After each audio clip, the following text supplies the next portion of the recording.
Podcast livre Si je reste de Gail Forman. Présentation du roman. Le titre en VO du roman est If I Stay. Il a été publié chez O Éditions. Je lui ai mis la note de 10 sur 10. 4e de couverture. Mia a 17 ans, un petit ami que toutes ses copines lui envient.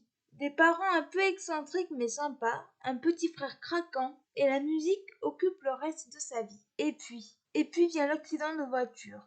Désormais seule au monde, Mia a sombré dans un profond coma, où elle découvre deux choses stupéfiantes. D'abord, elle entend tout ce qu'on dit autour de son lit d'hôpital.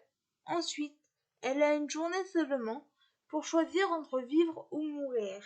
C'est à elle de décider. Un choix terrible quand on a 17 ans. Ce que j'ai pensé de ce roman. J'ai littéralement adoré ce roman qui est très émouvant. L'histoire est racontée par notre héroïne qui se prénomme Mia. C'est une jeune femme de 17 ans qui est passionnée de musique et qui a un véritable talent pour le violoncelle. Elle veut d'ailleurs en faire son métier. Elle est en couple avec Adam, un jeune homme tout aussi passionné de musique qu'elle et qui est guitariste dans un groupe punk rock. Un jour, Mia est victime d'un accident de voiture avec sa famille. Elle sombre dans le coma. Va-t-elle se réveiller ou mourir sans avoir eu le temps de vivre sa jeunesse? Tout le récit est régi par la question de savoir si l'héroïne va se réveiller ou non. Jusqu'à la dernière page, le lecteur doute et se pose des questions. J'ai bien aimé la façon dont le livre se construit. Il y a beaucoup de retours en arrière.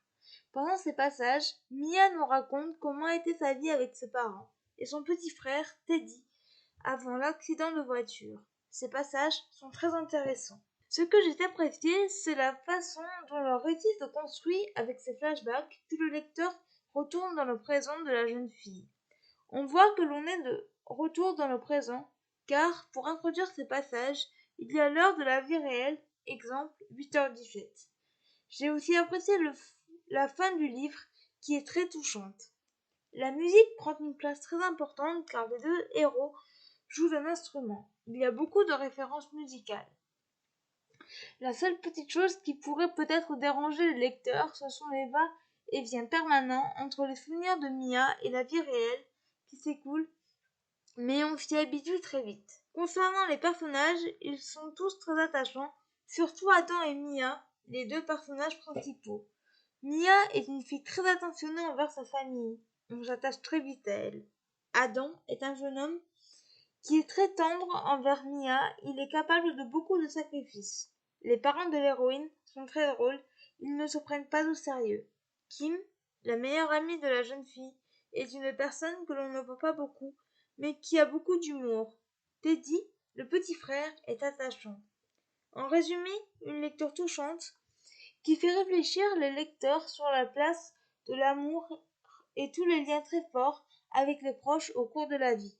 Je lirai la suite et fin de la série qui s'appelle Là où j'irai à mes grands plaisirs. Extrait du livre. Si tu restes, je ferai ce que tu voudras. Je quitterai le groupe pour t'accompagner à New York. Mais si tu préfères que je m'en aille, je le ferai aussi.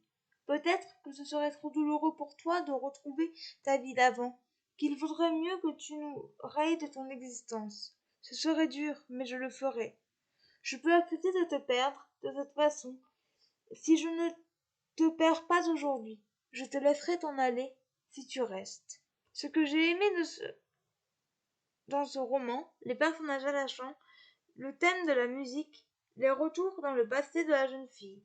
Ce que je n'ai pas aimé dans ce roman, les va-et-vient permanents entre le passé de Mia et le présent, qui peuvent quelquefois perturber le lecteur. Voilà, c'en est tout pour ce podcast. J'espère qu'il vous aura plu. N'hésitez pas à me donner vos avis et vos commentaires sur YouTube, à vous abonner à la chaîne, et je vous retrouve très bientôt pour un nouveau podcast. Ciao!